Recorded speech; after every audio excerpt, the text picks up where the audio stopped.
Hi,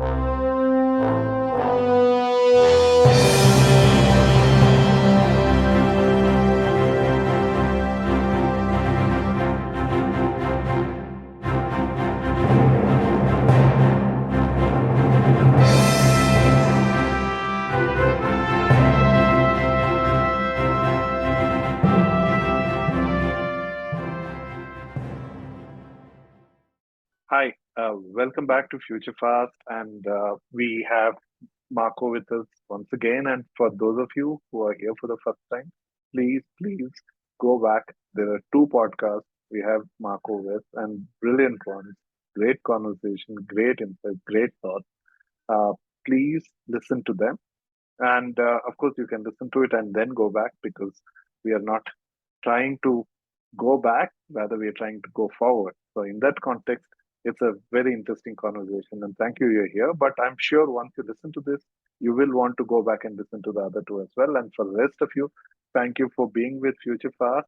And I hope you will enjoy the ride as much as I'm looking forward to. And Marco, once again, thank you so much for being here. And I know all through our previous two conversations, it is it seemed like it is pretty much a future talk that we've had, right? Uh, I also read somewhere, and I keep using that future is here, but it's just not everywhere. So, in that sense, a lot of things that you were talking about, somewhere it also seems that it is already here, but again, it's not everywhere. So, from that which is here and not everywhere to something which is not here, but it is there in the future. So, what do you think is that? What is that future we are going into, which is not yet here? Well, one thing that I recently accepted is that at the moment, future is a concept. No, if we think about the fact that our imagination goes and lives in the future, but we as entities are only capable of one thing: to live the present. Right. Only the present affects our reality. Right. Because the past is there and the future is not there yet. So it's a simple thing to say, okay, well, so, in the theory of quantum physics and the manifestation of reality, what we assume to be only futuristic will keep staying future as long as we do not agree that should be the present. Correct. So there is a fascinating thing now that we are living an exponential growth in technology, right? And this exponential growth teaches us a philosophical thing as well. It says, dear humans, they are living at the moment, the present. It happens that you are living right there in a moment of history where the future is not something far away. It is next to you. And it is going so fast next to you that you will accept tomorrow morning, waking up and see a completely different world because the future has been so fast that manifested over the night sleep that you had. And so humanity has a big challenge now to find out the right way of synchronizing our human existence with this massive amount of innovation. And this creates also a potential conflict and frustration because we are there and we realize that we cannot keep going with everything that happens around us. This is happening in LinkedIn discussion when they say, oh my God, now we are out of business because artificial intelligence. No, you being out of business is a good thing to happen because you and I should be very honest. Nobody wants to work for making money. Work is not the right way of generating wealth for humanity.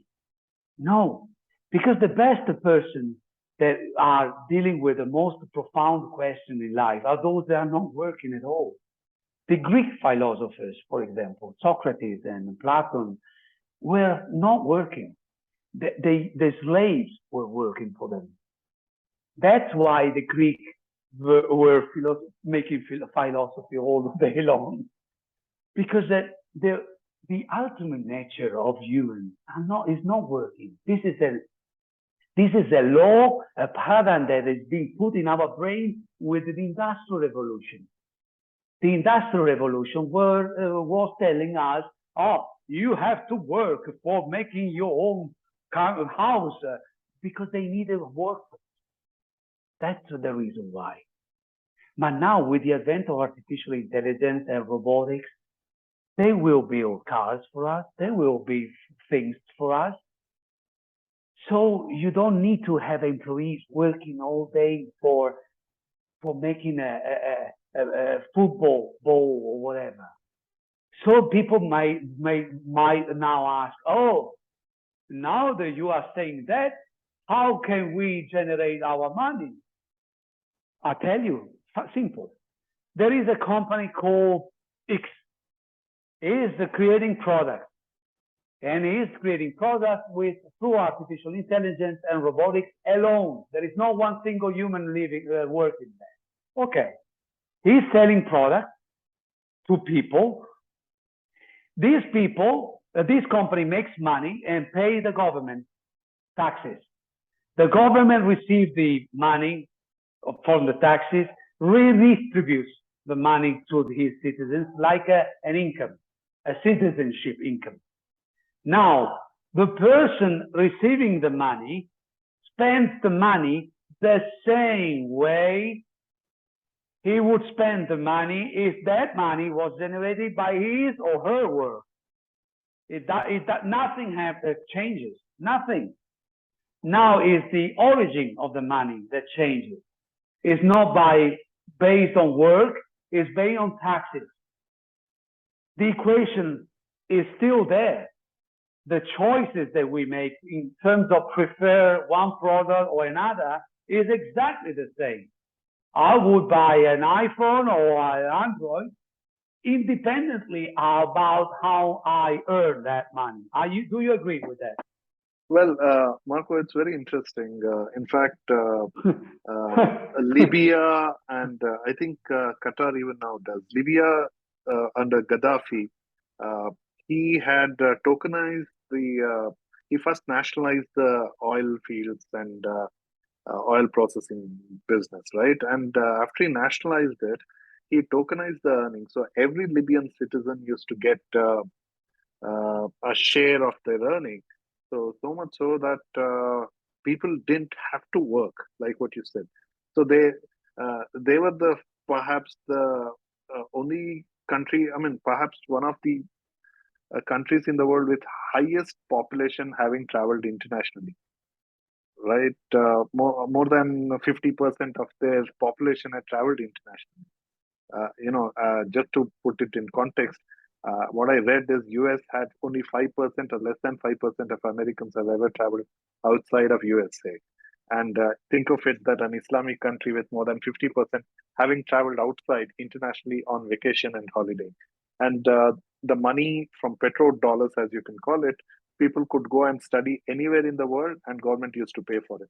So what you're saying, like how these countries dependent on petro economy could potentially, not those countries, but anybody with AI, we could have all these efforts are put in by robots and more intelligent machines, if you will. They will produce whatever the goods, and then whatever's the earning gets tokenized and distributed among the citizens, so they can just spend. So interesting. Okay. Now, the following observation that somebody might raise is, say, oh, so people do not work. What are going to do every day? Drinking beers and watching TV? No. Fundamentally is a no, because drinking beers and watching television is exactly what people do after work right now. So nothing will change. But it's a personal choice. It's not related to working or not working. But I can tell you a few things that you can do without working. You could go with a bicycle every single morning. You could have a music session without asking if you are gonna make money enough to survive, because you are making music just out of fun. You could spend your day on the beach with your family. You can study philosophy. You could read without producing wealth by experiencing life. Or how good sounds that?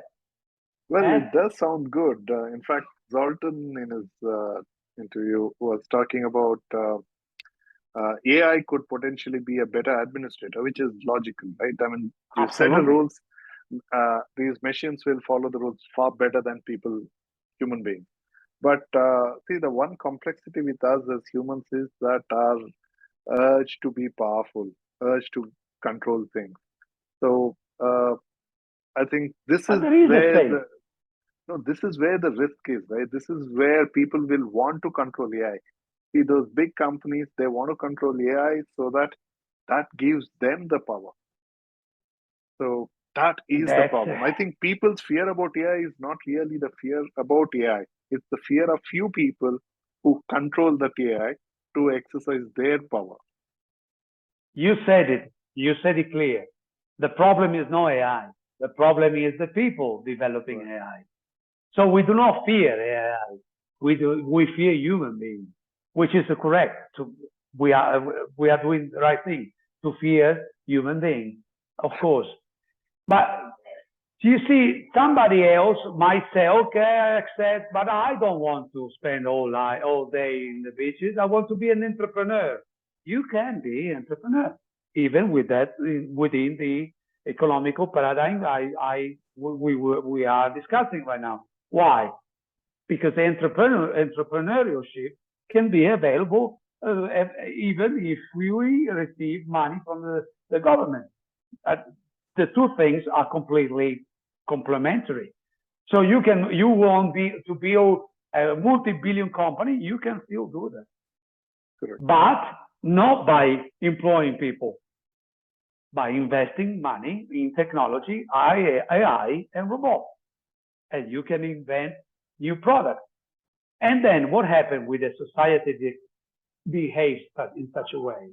You think that the person spending more time with the others and studying philosophy will eat, will drink, and will spend his or her money the same way now? No, because it will change. It will get in higher frequency, and suddenly he will become a person, a more sophisticated consumer that will become prosumer and will stop doing things that he's doing right now and consuming things that we were discussing that outside this program, discussing this, and he will eat and will drink and will spend his time in a different way.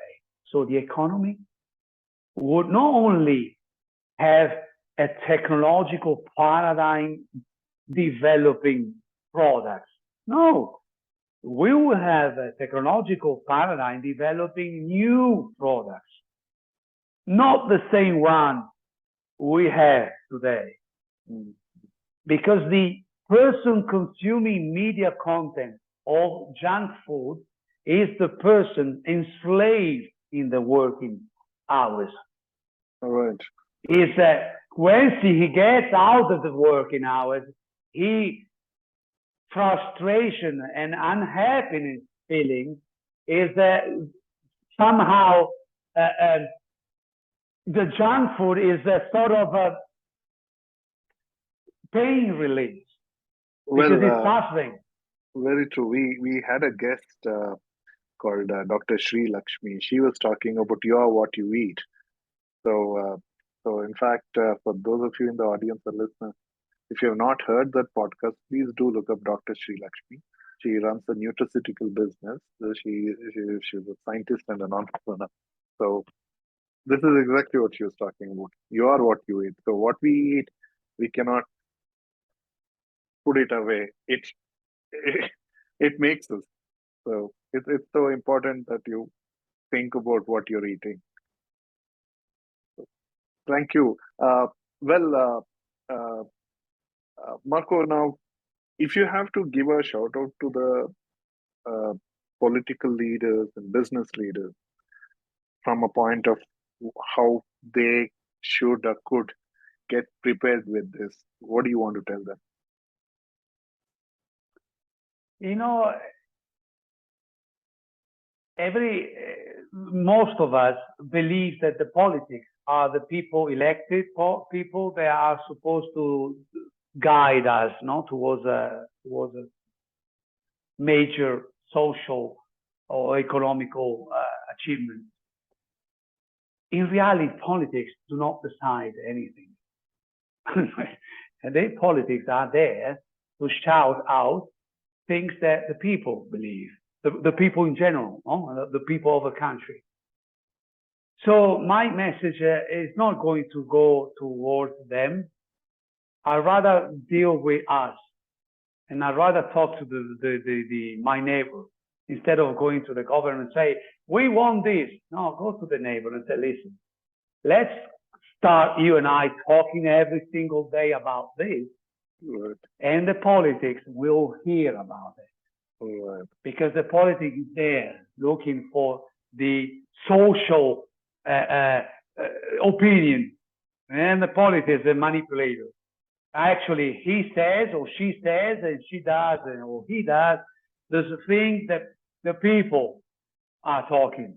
So we should not address to them as somebody, standing above an institutional architecture that says we are the governors of this country. No, let's talk to each other. I completely agree. A lot of people actually talk about politicians being, this country is getting rotten, these politicians are spoiling it. I see politicians are a reflection of the society, right? I mean, it's no longer those kings ruling the country or states. They are elected, and it's people who elect them and go, and majority are the ones who are getting it. So they are a reflection of the society. So it cannot be that they are different and people and we as citizens are different. And let me tell you one thing, a simple example, a daily life experience that I have almost every day.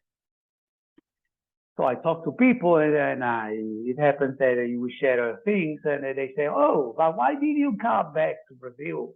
It's you living, you spend all your life in Europe, but why are you here with a country like that?" And I say, "No, wait. The policies are corrupt." And I say, "Wait. First of all, it's not Brazil being corrupt; it's the world corrupt. So don't think that Italy is better than Brazil first." And then I say, you know why I'm here? Because I believe in the power of Brazil as a superpower. And they completely change. And I see the light of the eyes open up. Yes, you and I are living now in a country with full potential. And the corruption of the politics should not affect you unless you are corrupted. So start not being corrupt yourself, and you will see a different government. Because the government is the mirror of the people, not the way around. And they say, yeah, you're right, Brazil is a powerful country. And they start talking nicely about Brazil. A few seconds ago, they were complaining, and we are strong, we are a big country, we can do big things. Yes, you see, just by focusing. And India is exactly the same thing. Oh, very true. Very true. Yeah. And I would stop saying India, Brazil being developing country. No, I would say developing superpowers. Because India is not a country, developing country, is a developing superpower. You belong to the BRICS concept: Brazil, Russia, India, South Africa, China. Did I forget something? China. I forget. I forgot the big one. You know, the BRICS. So you are not a country. You are a potential superpower. Right. So when you talk about India, because you are from there, please use this terminology to people that you know, and you will see, oh yes, we believe in India. That's true. There is that new sense of pride that's already coming in as people also try. That's where the whole conversation of trying to go back to our history of thousands of years and learning, and so there is that some sense of revival is been happening. You have a bigger responsibility, by the way, being Indian. Believe it or not, you have a responsibility because India has responsibility in this world. So it's not a country like Belgium, okay? Even if it's the center of the European Commission, but Belgium is like this. So India, if India moves, the world will move. So please, Indian people from India, please do your work, because you are there. You are elected to be something important in this world, because you are a big country. So please, I'm talking to your people. Please make your step forward, because the world will follow. But if India does not move, maybe China will do that. But please, India, you are a big guy, so make your your contribution. You see what I mean? Sure. Well, would you? I know you made a lot of predictions as such, but do you want to make 3 predictions? Are there anything you want to talk about on the prediction side? Prediction on general, or something that will in general, any one space, prediction. Yeah. First, I know that it might sound menacing, but human beings are in are reaching the horizon.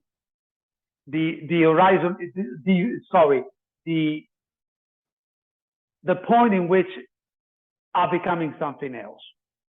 100%.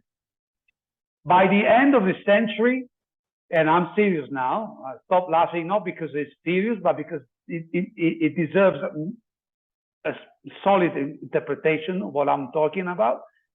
By the end of this century, human beings most probably are not going to be around anymore. Why? They become something else.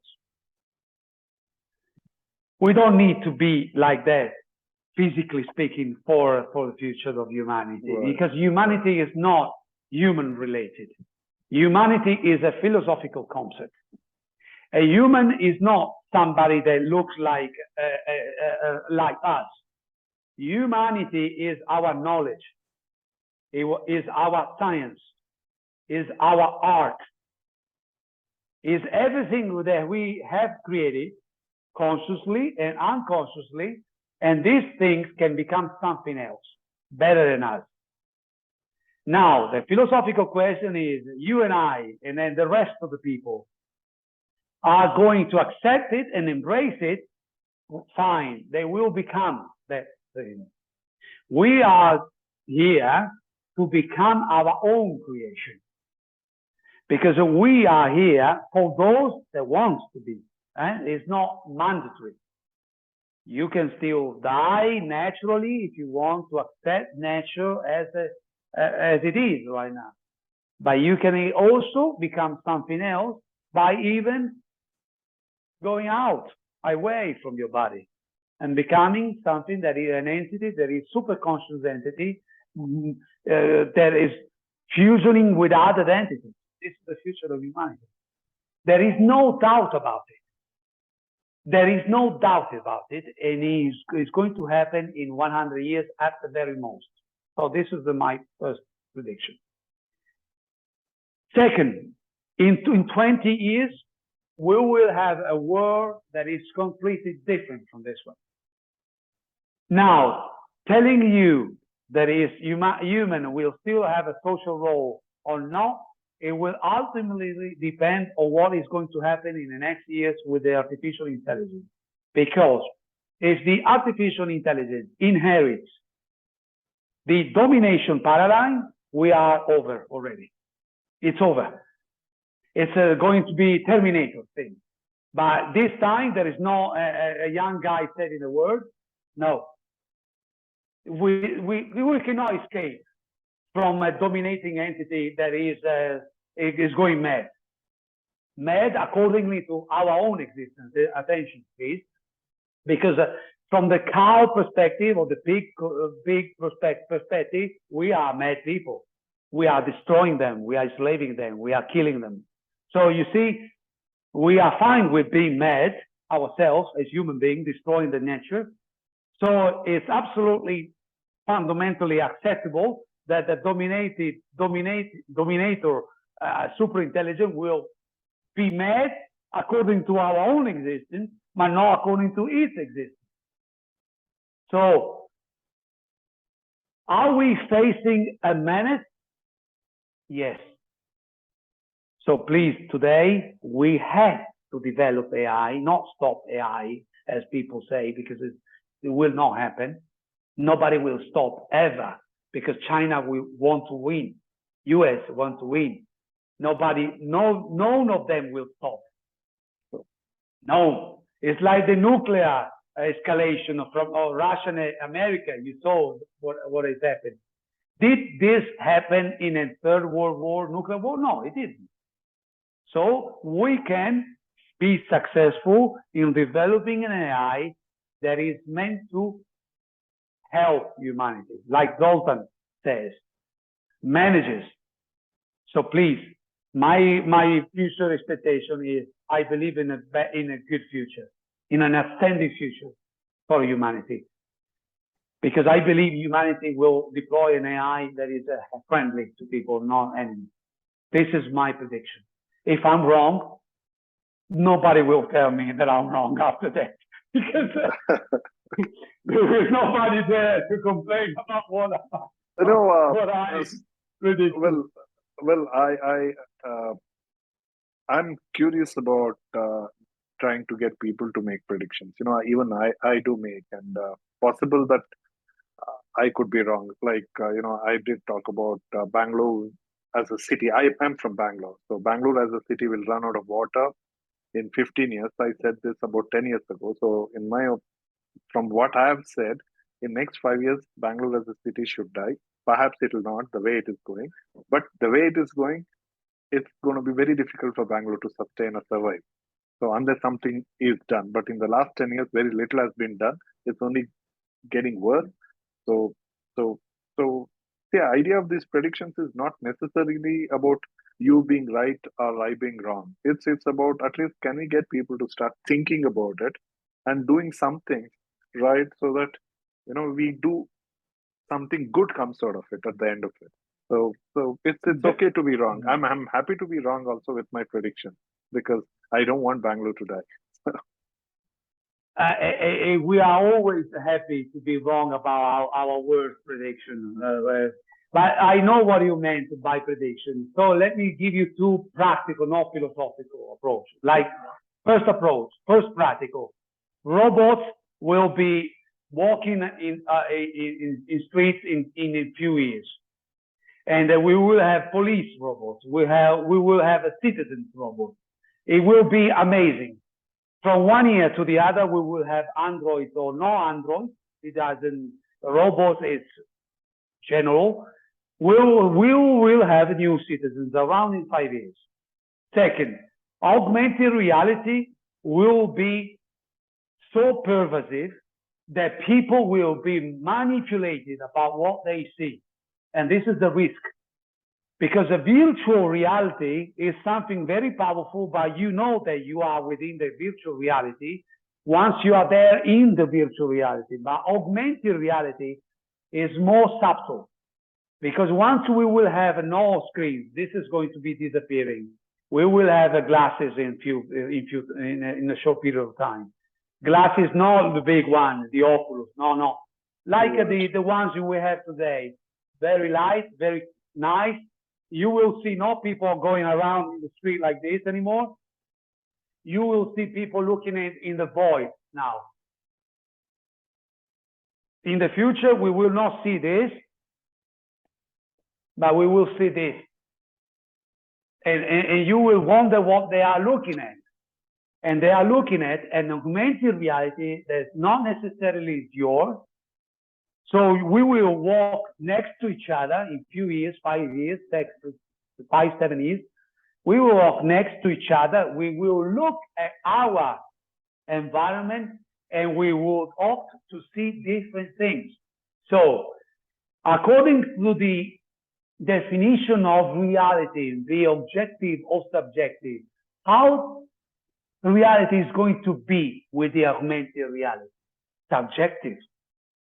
But the owner of the system broadcasting that reality can be anything to your mind.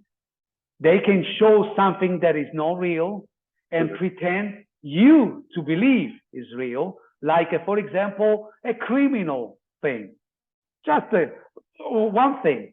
And you might be witnessing things without realizing that that is not real anymore, because the definition of that reality, the simulated reality, is so close to be real that you cannot tell the difference. And that is a very risky business. Because if the owner of those technology wants us to see things that are not there, we will not be able to tell the difference between what is real from what is not. Okay. And that is a real big problem. Oh, yes. There is also another thing. It might be a positive thing. Because if I want you to see things that are not real yet, but augmented reality, for example, trees and a better environment, you might actually assume that it is already there. You take off your glasses and you find out it's not there yet. You put it back again, and you leave it again in after a few weeks, and you find out that the reality has become what is augmented reality. If you start simulating the beauty through virtual augmented reality to people, and then they take off their glasses and see reality what it is, it's very, very probable that reality, the real reality, will become the augmented reality. Because the reality follows your thoughts, your vision. So you see the power. You have two versions here. Or you manipulate people completely, or you elevate people. It's our choice. It's our choice. Brilliant. Brilliant, Marco. I think a very nice way of putting science and spirituality in a one single box. Marco, do you? I remember you did mention one of the people who are impacting the future is Elon Musk. So, do you think anybody else also doing some things like that?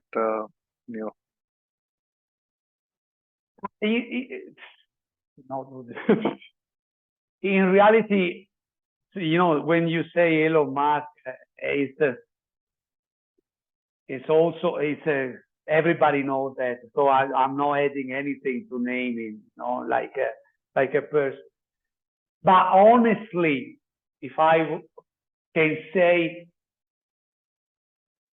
I'm fascinated about the guy having so much huge success, but he's not the person I admire at all. The way he talks and the way he expresses himself. No, nothing from a personal I want to share. I don't know why this guy has become so big. For example, I like much more Jeff Bezos. I like him more of a person. By the way, he looks like me. So the way he talks, I really like the founder, Jack Ma, Alibaba. The way I like the person, really. Right. I like very much as a person, same always. Yeah. I like Richard Branson, the way he speaks, the way he approaches the life itself.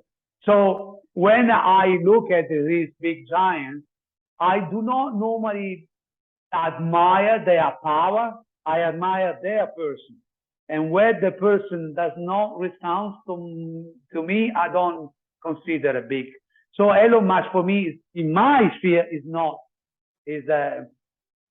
my idol. Fair. I rather like others.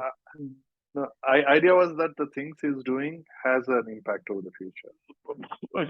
Enormous impact. I like it or not. I do not like it. It doesn't matter. He's a master of puppets. He's a giant. By far, somebody that is incredible. Now, I look at other people less famous, yes, but I don't have here at least now ready to share with you. But you got me here. I'm thinking about, you know, the people that inspire me the most. Unfortunately, are dead.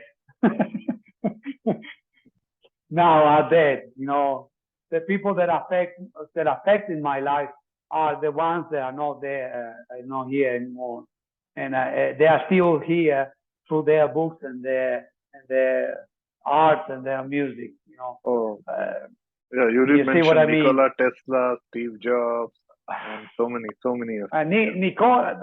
Nikola Tesla is one hell of a fascinating example of how a genius, not a marketing genius, a real genius, is the Einstein. And we, humanity, let him dying alone in New York one night in a hotel, poor. And we are there, say Edison, Edison, Thomas Edison. Thomas Edison was exactly the Darwinian guy that destroyed the future of Nikola Tesla. And now we don't know what Tesla was working because somebody has intentionally destroyed that thing because it was so profoundly revolutionary about, you know, the possibility of emitting and transmitting energy, wireless energy, no information. Right. What happened to that? It was magic. That guy was crazy. No. Let's not forget that Nikola Tesla was not crazy at all. Was the inventor of the tri-phases electric engine, the one that is being used in the industry. And this guy Nikola Tesla was a genius because he created things that the alternate electricity. Yeah. So the same guy cannot be a genius and then a mad guy when he talks about other things that have not been intentionally implemented. Why I consider Tesla a giant? Because it's also a failure of humanity. Because now we talk about Nikola Tesla and we say how big he was. But humanity there, why he didn't allow this person to stand where other people right now are standing, like Elon Musk, for example. By the way, he named his car Tesla, just out of coincidence, right? It's something that affects me when I see great people not recognized just because they didn't make it big in terms of money. But making big is not necessarily making money. And this is my opinion. I completely agree with you on that. Well, Marco, thank you so much for your time, Thank you, sharing your thoughts, sharing your perspective, and very excited about Watly, and it's not a dream, it's a vision, and I really hope to see it come true, and also hope to have that come true in Bangalore, in India, and everywhere else. So I wish you all the very best. And We'll connect soon once again. Thank you so much, and to the audience and listeners. Uh, hope you enjoyed it as much as I did, and keep sharing it, keep coming back. And if you have missed something, go back and look up. Thank you, and till we meet again, enjoy the ride. Thank you once again. Thank you. Thank you.